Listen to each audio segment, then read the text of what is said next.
Hello' guys, আপোনালোক সকলোকে মোৰ চেনেল পৰিজ ব্লগলৈ স্বাগতম জনাইছোঁ। মই আজি এটা নতুন ৰেচিপি লৈ আহিছোঁ, সেইটো হৈছে মছলা পনীৰ।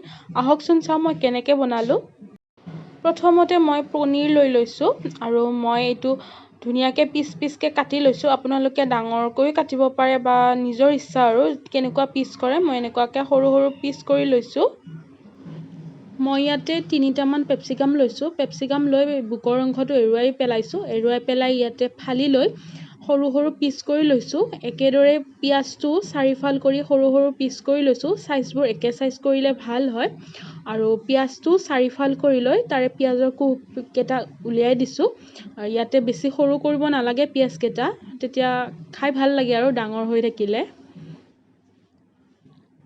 মই আৰু এটা পিঁয়াজ লৈ লৈছোঁ। এইটো গ্ৰেভিৰ কাৰণে সৰু সৰুকৈ চকল কৰি কাটি লৈছোঁ। আৰু এতিয়া এটা মই কেৰাহী লৈ লৈছোঁ। কেৰাহীটো ধুনীয়াকৈ গৰম হ'বলৈ দিছোঁ। তাৰপিছত মই ইয়াত তেল দি দিছোঁ। তেলখিনি এতিয়া ভালদৰে গৰম হ'বলৈ দিম। আৰু ধুনীয়াকৈ তেলখিনি গৰম হৈ গৈছে। এতিয়া মই ইয়াত পেপচিকামকেইটা ভাজি ল'ম।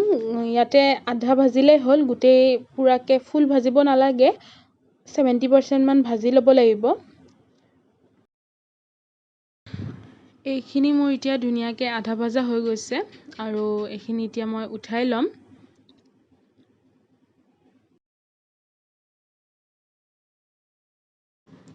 আৰু সেইটো কেৰাহীতে মই পিঁয়াজখিনি আধা ভাজি ল'ম। একেদৰে পিঁয়াজখিনি ফুল ভাজিব নালাগে, 70% মান ভাজি ল'লেই হ'ল। আৰু পিঁয়াজখিনিও ভজা হৈ গৈছে। এতিয়া মই এইখিনি নুমাই থ'ম। আৰু এটা চৰিয়াত কাটি লোৱা পনীৰ কেইপিচ লৈ লৈছোঁ। ইয়াত মই অলপমান হালধি দি দিছোঁ। আৰু ইয়াত অলপমান জিৰা গুড়া দি দিছোঁ। আৰু এতিয়া এইখিনি ধুনীয়াকৈ সানি ল'ম, যাতে গোটেইখিনিত মছলাটো আৰু হালধিখিনি লাগি ধৰে। আৰু এতিয়া পনীৰখিনি ধুনীয়াকৈ অলপমান ভাজি ল'ম। বেছিকৈ ভাজিব নালাগে, 50% মান ভাজিলেই হ'ল। এতিয়া আকৌ মই এটা কেৰাহী লৈ লৈছোঁ। কেৰাহীত অলপমান তেল দি দিছোঁ। তেলখিনি গৰম হ'বলৈ দিছোঁ। তাৰপিছত মই 2টা কেঁচা জলকীয়া ফালি দি লৈছোঁ। আৰু সৰু সৰুকৈ কাটি থোৱা পিঁয়াজখিনি দি দিছোঁ। আৰু এইখিনি অলপ সময় ভাজি ল'ম। আৰু ইয়াত মই অলপমান আদা কাটি দি দিছোঁ। আৰু কেইফুটামান নহৰু দি দিছোঁ। এইখিনিও অলপ সময় ভাজি ল'ম। আৰু এইখিনি আধা ভাজা হোৱাৰ পিছত ইয়াত মই এতিয়া বিলাহীখিনি দি দিছোঁ।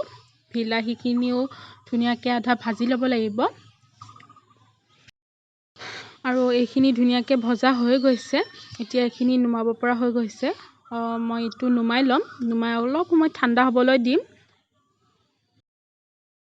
আৰু এইখিনি ধুনীয়াকৈ ঠাণ্ডা হৈ গৈছে। এতিয়া মিক্সি জাৰটোত ভৰাই ল'ম। ভৰাই লৈ এইখিনি গ্ৰাইণ্ড কৰি ল'ম।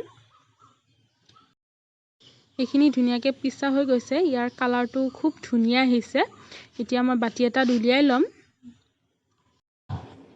এতিয়া এটা কেৰাহী লৈ লৈছোঁ। কেৰাহীত অলপমান তেল লৈ লৈছোঁ। তাৰপিছত ইয়াতে মই আধা চামুচ হালধি দি দিছোঁ। হালধি তেলত দিয়াৰ কাৰণটো এইটোৱেই, যিহেতু কেঁচা যাতে গোন্ধটো নাথাকে। আৰু এতিয়া মই পিঁয়াজ আৰু বিলাহীৰ পেষ্টটো দি দিছোঁ। পেষ্টটো দি ধুনীয়াকৈ অলপ সময় উতলিবলৈ দিম। এইখিনি চাওকচোন, ইমান ধুনীয়া কালাৰ আহিছে। আৰু এইটো উতল খাবলৈ ধৰিছে। এইটো উতলাৰ পিছত এতিয়া মই পিঁয়াজখিনি আৰু ভাজি থোৱা পেপচিকামখিনি দি দিছোঁ। এইখিনিয়ে যাতে মছলাটো ধৰি লয়, সেইকাৰণে আৰু অলপ সময় উতলিবলৈ দিম। একেবাৰে শেষত মই পনীৰখিনি দি দিম।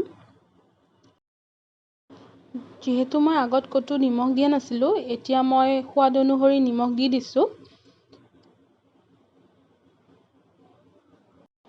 এতিয়া এইখিনি ধুনীয়াকৈ উতলিছে আৰু অকণমান গোটো মাৰিছে। সেইকাৰণে মই এতিয়া পনীৰখিনি দি দিছোঁ। পনীৰখিনি দিয়াৰ পিছত আৰু অকণমান উতলিবলৈ দিম। মই এইটো বস্তু অলপ গোটা কৰিম। আপোনালোকে যদি বিচাৰে তেতিয়াহ'লে পনীয়াকৈও ৰাখিব পাৰে। ইয়াত মই এতিয়া এচামুচ মিট মছলাৰ গুড়ি দি দিছোঁ। আৰু এচামুচ ধনিয়াৰ গুড়ি দি দিছোঁ। আৰু এইখিনি ধুনীয়াকৈ লৰাই দিম। আপোনালোকে বেলেগ মছলাও দিব পাৰে। মই বহুত মছলা দিয়া নাই, কাৰণ মছলা নিদিয়াকৈ ধুনীয়া কালাৰ আহিছে।